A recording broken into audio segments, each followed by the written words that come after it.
Skip to the time code shown if you want to get straight to the action. Throughout this game, the white dice will be used for the rangers, and the black dice will be used for the enemies. Now let's meet the party. At the front, we have Velantis. He's a level 2 ranger. And over here, on his left, we have Talika. She's a knight. Over here, on his right, we have Felko, the archer. Behind Felko, we have Ray-J. He's a swordsman. And next to Ray-J, we have Ashlyn. She's a conjurer. The only other thing I need to mention is that Velantis does have Armour of Brightness. He can exhaust the charge before getting shot to get +5 to the roll. After destroying the nest of spiders, Velantis receives a message from his commanding officer.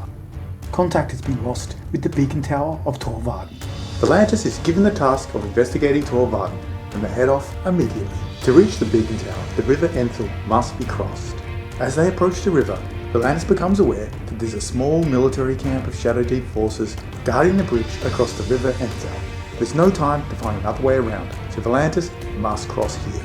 The forces of Shadowdeep are unaware of Velantis and his companions, so maybe they can leverage the element of surprise to get an advantage in the oncoming battle. In this scenario, the bridge guard must be overcome, and Velantis and his companions must cross the river Enthil and exit on the far side of the board. They currently have the element of surprise. Any attacks made against enemies will get a +4 bonus.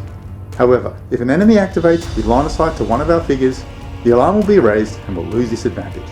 We will also lose this advantage if an enemy is damaged by an attack and is not defeated.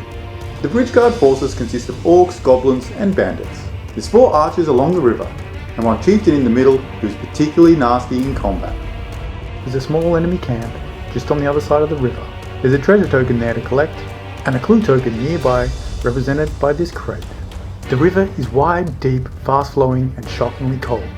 Any figure that moves into the river ends its activation immediately. This includes anyone crossing the ford. Figures in the river make swimming rolls at -3, except figures at the ford who do not have to make swimming rolls at all. Before the scenario begins, we can make a navigation roll to see if we can move 3 of our figures up to 6 inches. We're going to select Velantis to do this as he's got a bonus. We're looking for a 12. That's going to succeed, which means we're going to move Talika, Velantis and Felko. Talika down to here.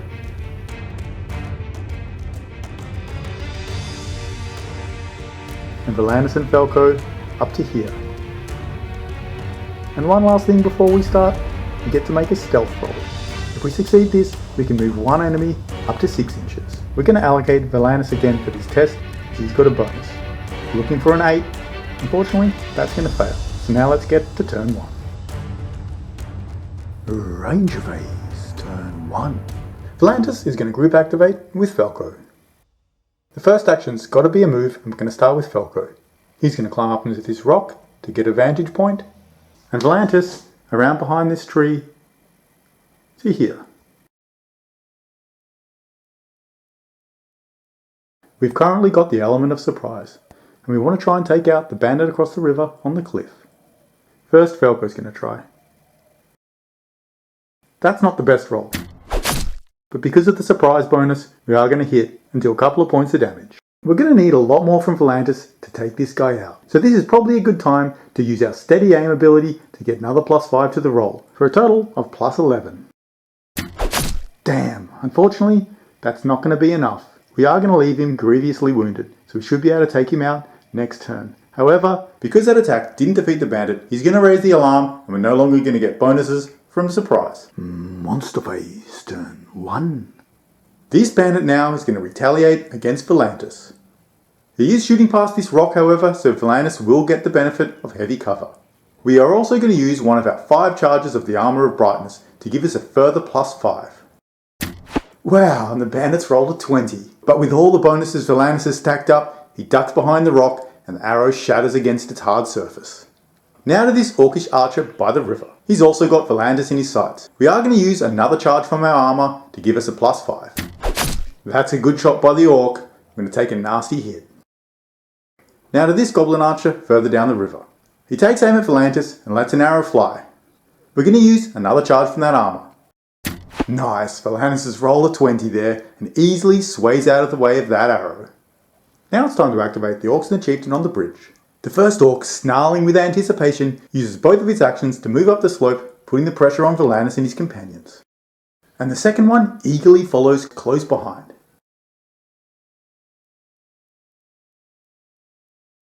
And finally now to the chieftain. He moves across the bridge and then to the bottom of the slope, bellowing battle commands at the two orcs. Now to this bandit here. He doesn't have line of sight to anybody, so we're going to roll randomly to see which way he goes. And that means he's going to go down the slope to here. Now to this goblin in the camp. He doesn't have line of sight either. Let's see which way he goes. And that's back towards the table edge. He's just going to shuffle backwards and guard the treasure. And now to the bandit next to him. And that's going to take him over the wall to here. He's actually got line of sight to Falco there, so with his second action, he's going to move along the road towards the bridge. Companion phase, turn 1. We're going to activate Ashlyn first. She moves up to the wall, and then with her second action, she'll cast the armor spell on Talika, just like we do every game. Now to Rayjay. He moves past Talika and Ashlyn to here, and then along the ridge to here, waiting to receive the charge from the orcs. And finally, it's Talika's turn. She's going to move up next to Rayjay, forming a defensive line. And that'll do it for the companion phase. Event phase, turn 1. So the first event card for this scenario is the red 3, which means we need to spawn another bandit. He's going to start in the center point of the table here, then we need to scatter him 8 inches in a random direction. Which means his final position will be right here at the base of this hill. That's definitely not ideal. We've not even weakened the enemy's number and are already getting reinforcements. So it wasn't the best start for Velantis and his companions.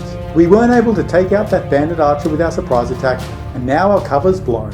And with only 2 charges left on our Armour of Brightness, it could get dicey for Velantis in the next monster phase. The orcs and the chieftain in the centre here have really put the pressure on our party, and we've not even been able to advance our position. I think we might need a bit of luck in this next turn, otherwise this expedition could be over before it started. Now let's get into turn 2 and see what happens. Ranger phase, turn 2. Velantis will activate with Falco again. Moving up first. Falco's going to stay put, and Velantis is going to move across the ridge to here. We need to buy ourselves a little time so we can advance our position down to the low ground and possibly isolate a few enemies. And to that end, with his second action, Velantis is going to cast the smoke spell.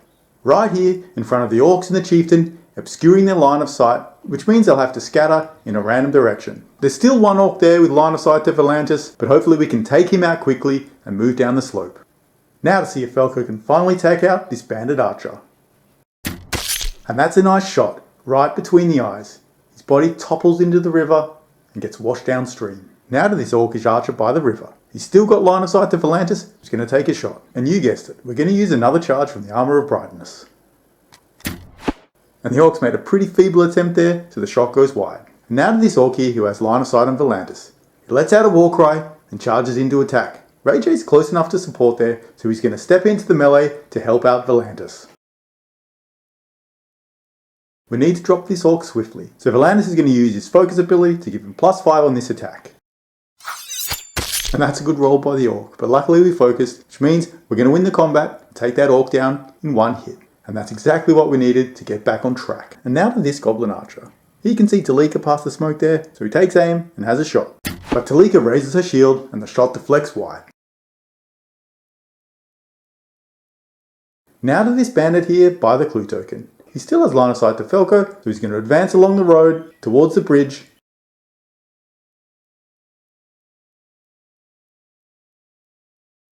And then with his second action, he's going to move across the bridge to here, ready to do battle next turn.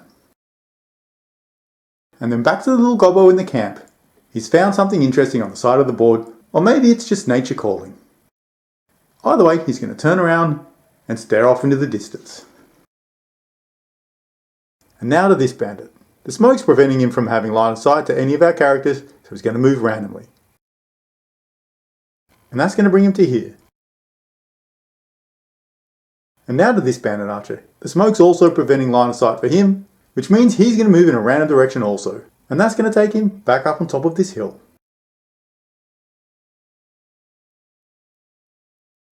And now to this orc. Disoriented by the smoke, he stumbles back down the slope to here.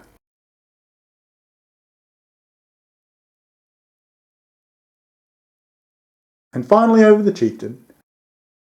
And that'll bring him over here, next to this orcish archer. That smoke really did some work and has opened up some space for us to maneuver. Companion phase, turn 2. Ashton's up first. She's going to use both her actions to move down here under this tree, keeping a distance from the main conflict.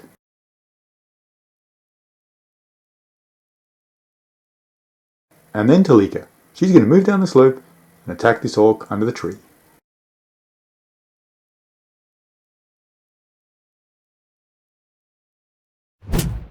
Skillfully whirling the axe, the orc manages to blow past Talika's defences. She's going to take 4 points of damage. Stepping over the fallen orc, Ray J moves through the smoke and joins a melee under the tree.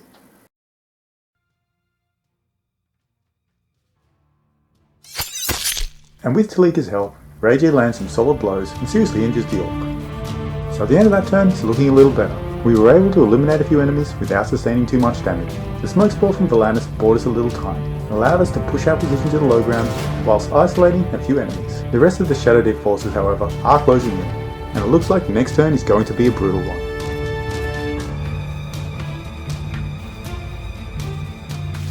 Firstly, the smoke from Velantis' spell is going to dissipate. Ranger phase, turn 3. Without any companions close by, Velantis is going to activate by himself. With his first action, he's going to move down the slope and join the melee under the tree. With the support from Ray J and Talika, it shouldn't be too hard to finish this orc off. And that's just enough to take this orc down. And that's another one down. Now let's see if we can survive the oncoming charge in the monster phase. Monster phase, turn 3. And first up, it's the chieftain. He lets out a bestial roar and charges Ray J. Talika's close enough to support, so she steps in to help out. The chieftain's looking to make short work of Ray J. Whoa, that's a double 20. I don't think I've ever seen that before. With Talika providing a +2, Ray J just wins the combat and slays the chieftain in a graceful flurry of blows. Now we've got to activate some bandits. We're going to start with this one here on the bridge. Looking to avenge a chieftain, he strides forward into combat with Ray J. Again, Talika's close enough to support, so she steps in to help out.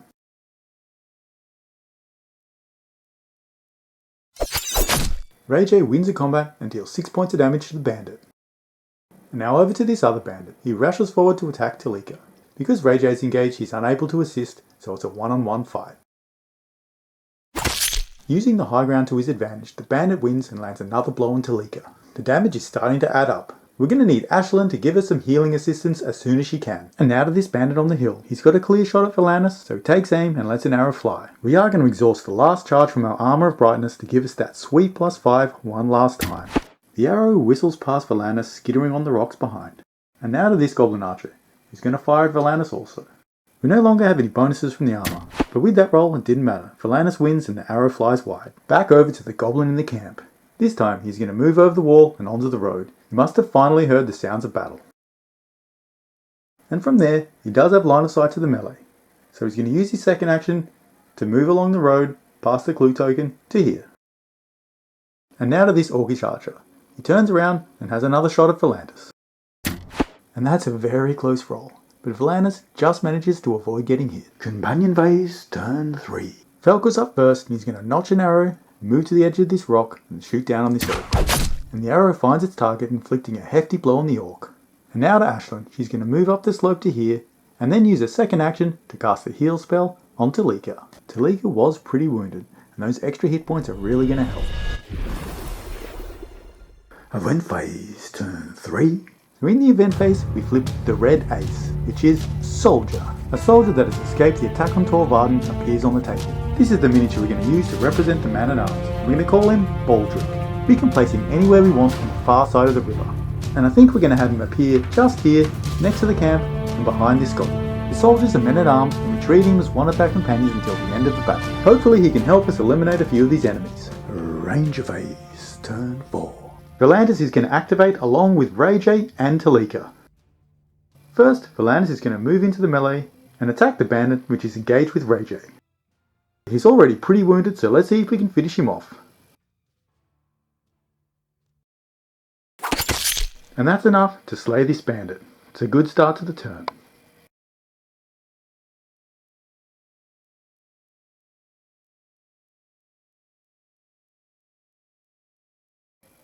Ray J's now freed up, so he's going to move into this combat and give Talika his aid. And now Talika's going to attack this bandit. Unfortunately, even with Ray J's support, she is going to lose the combat, but her armor's going to prevent her from taking any damage. Monster phase, turn 4. First up, this orc's going to retaliate against Falco. He turns around and then fires an arrow at Falco. But with elvish agility, Falco nimbly dodges the arrow. And now to this bandit on the hill, he's going to level his bow at Velantis and take another shot. But Velantis rolls out of the way, easily avoiding the shot. Now to this goblin again, who's going to shoot at Velantis again. And again, Velantis easily avoids the shot. It seems we didn't really need that armor of brightness anyway. And finally over to this gobbo on the road. Hearing Baldric approaching, he turns around and charges into combat. Come on Baldric, you've got one job, just take out this goblin.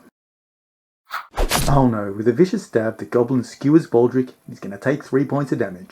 Companion phase, turn 4. We're going to activate Falco first in the companion phase, and he's going to return fire against this orc. But the orc, anticipating his shot, rolls to the side and the arrow misses. Now it's over to Ashlyn. There's only one bandit down there and it's already engaged with Talika and Ray J, so we're going to risk sending Ashlyn in and see if she can do any damage. With Talika and Ray J support, Ashlyn's going to get a +4, so we do have a slight edge. And she's rolled a critical. What an attack by Ashlyn. It turns out she didn't need the help after all. And with that, we've cleared out most of the enemies from the centre of the board. And now over to Baldric. Let's see how we can do against this gobbo. Oh no, and he's rolled a 1, which means Baldric's gonna die, without even doing any damage to that goblin. I guess he served as a good distraction for one turn, but I was hoping for a little bit more. Bye bye Baldric, you won't be missed. That turn was definitely bloody. We were able to defeat most of the melee enemies, so hopefully now we can push our advantage and make short work of the archers. Range phase, turn 5. Velantis will activate with Talika and Ray J again.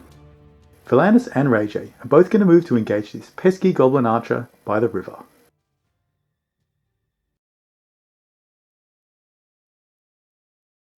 And Talika's going to move up to the bridge and stand in this choke point. Second actions now. First we're going to start with Velantis, and he's going to try and take down this goblin archer. Shouldn't be too hard with Ray J's support. We do win the combat, but not by enough to do any damage. Now let's see if Ray J can do any better than Velantis. And in fact, he's done worse. And this pesky little goblin wins a combat and does 3 points of damage to Ray J. So much for making short work of these archers. And now to this goblin, slayer of Baldric and mightiest amongst his kind. He's now got his sights set on Talika. And with all the confidence of an orc, he moves up twice to engage Talika. Now to this bandit archer up on the hill. Unfortunately, his only target is Ashlyn. He has a shot, but Ashlyn, using the rocks as cover, avoids taking any damage. Now back to this firefight between the orc and Falco. The orc has another shot at Falco. Of course, that misses also. I wonder how long this is going to go on for. Companion phase, turn 5. First up, we're going to activate Ashlyn. She's going to move in to help Talika out with this goblin. Because it worked so well last time, we're going to risk making an attack. Brimming with confidence, the goblin skewers Ashlyn and she's going to take 4 points of damage. I guess her luck's running out. Back to Falco and this orc. Let's see if we can finally land a shot.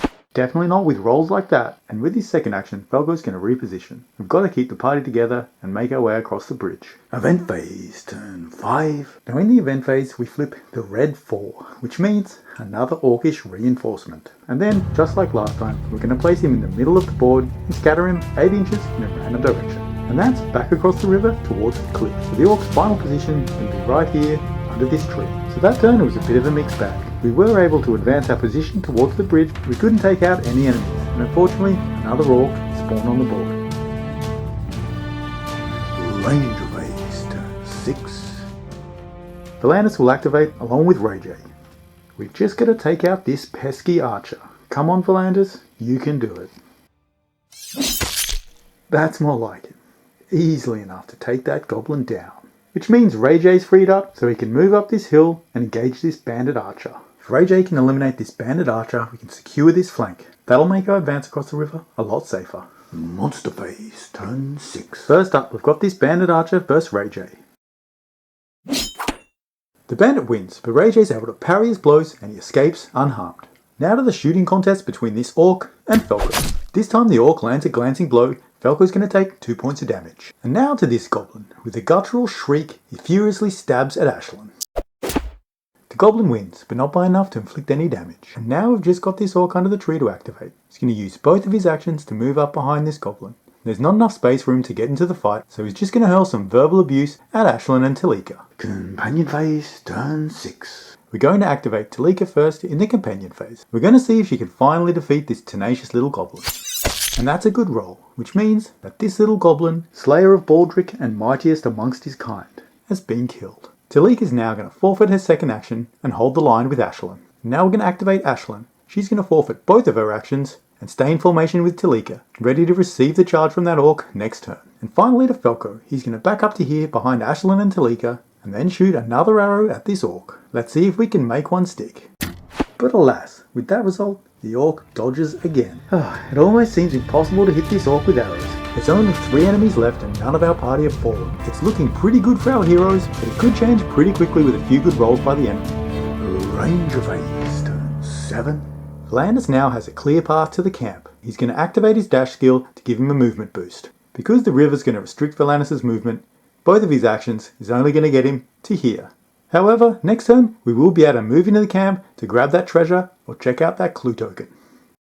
Monster phase, turn 7. This orc on the bridge is up first. Shoving the corpse of the goblin aside, he lets out a bestial roar and charges Talika. Ashlyn's close enough to support, so she steps in to help out Talika. With a frenzy of blows, the orc manages to break Talika's defense and she's going to take 3 points of damage. And now to the invincible orcish archer. He's going to have another shot at Falco. But it seems he's just as bad a shot as Falco is. And now over to this combat here. With desperate determination, this bandit attacks Ray J. Oh no, Ray J! The bandits rolled a 20. That's a disaster. After fighting valiantly all game, Ray J gets taken out by a lowly bandit archer. You had one job, Ray J, secured this flank, but this bandit archer had other ideas. Companion phase, turn 7. Talika's up first. She's got to get some vengeance for Ray J. But first, she's got to kill this orc. Harnessing her vengeful rage, she strikes at the orc. And with a fine display of martial prowess, she impales the orc on a spear. And then with a second action, she turns her attention to the bandit on the hill. Ray J must be avenged. So she moves once to here. And now that that orc's been eliminated, the bridge is now undefended and we can move across it freely. And now to Ashlyn. She's got a clear path across the bridge now, so she's going to move once to here, and again to here. And that's going to bring us in contact with this clue marker, so now I've got to roll on a table to see what it is. And we've rolled a 19, which means we found a book of poems. Ashlyn's found a book of poetry, apparently written by one of the soldiers stationed at Tor Varden. And that's going to bag us 15 experience points at the end of the scenario. Alright Falco, let's see if you can actually hit this orc. It seems that history does repeat itself, and he's missed again. I wonder if we'll ever kill that orc. The event phase, we flipped the red 5, which is booby trap. We have to roll randomly to see who's affected. With that 3, it's going to be Falco. So we've got to make a perception on traps roll, and we're looking for a 7. And that 10's going to succeed, so Falco's avoided the trap, and this has no further effect. Ranger phase, turn 8. We are going to move Velantis into the camp to retrieve that treasure. However, before we go, we're going to take a shot at this bandit. Unfortunately, that misses. And now Velantis is going to use his second action to move in contact with this treasure token. It's looking very likely that both Velantis and Ashlyn will get off the board. Monster phase, turn 8. Seeing the malice in Talika's eyes, this bandit archer tries to take her down before she can make it to him. His aim is good, but Talika raises her shield and deflects the arrow wide. I don't like this bandit's chances of living much longer. Now again to this orc and Falco. And again, Falco nimbly avoids getting hit. Companion phase, turn 8. Now it's Falco's turn to return fire. Let's see if he can finally hit this orc. And of course, the orc avoids any damage. And now Falco's going to use his second action to move across the bridge to here. He's also getting pretty close now to making it off the board. Now let's see if Talika can get some vengeance for Ray J. With malice and hatred in her eyes, he makes a charge attack against the bandit. The bandit feebly tries to avoid Talika's attack, but she impales him through the heart. Ooh, the sweet taste of revenge. And now over to Ashlyn. Her work here is complete, so she uses both of her actions to move off the table. And that's going to secure us 15 experience points. Ranger phase, turn 8. So with only one enemy left on the board, Velantis decides that it's safe enough for him to secure the treasure and move off the board. Talika and Felko should be able to finish off that last orc. Monster phase, turn 8. So the orc's line of sight to Felko is actually obscured by that bush. So he's going to use his first action to move to the bridge here and then take a shot at Felko. Oh no, and he's rolled a 20, which means Felko's gonna go down. So the orc's got the last word in that firefight. Felko was so close to getting off the board there. Talika's got to get vengeance for Felko as well. So this scenario turned on its head a little bit in the last couple of turns. If Talika can finally take this orc out, it is going to feel sweet. Speaking of Talika, it's her turn to activate. She's going to spend both of her actions to move into combat with this orc for the final showdown. There might be one last spanner in the works as we do have to resolve an event card, Red 2, which means heavy rain starts to fall. This isn't going to impact the game as it only affects shooting attacks, but it is epic. This game always seems to deliver a compelling narrative. Whirling her spear with deadly precision, Talika strikes at the orc. Her blow pierces the orc's defences, dealing an immortal wound. He's bloodied and bleeding, but not dead. With lightning speed, she plunges her spear into the orc again. This time, the blow is fatal, and he collapses in a crumpled heap at her feet. Felko has now been avenged. With all the enemies dead, all there is to do is move across the bridge and leave the board. The heroes are victorious. That scenario was tough, but for the most part, it went pretty smoothly. We got away with one treasure and earned some bonus experience points from discovering the pummel. Now let's just hope Felko and Ray J can escape without any serious injuries. Thank you very much for watching. I hope you enjoyed the video. If you did, please give it a thumbs up and subscribe to the channel. Now we're going to head to the post game. Now let's roll for Ray J and Felko to see if they got seriously injured. Ray J first. 14, so he's fine. Now to Felko. That's a 17, so he's fine also. Now let's find out what kind of treasure Velantis found. And that's going to be golden jewels. So pretty boring, really.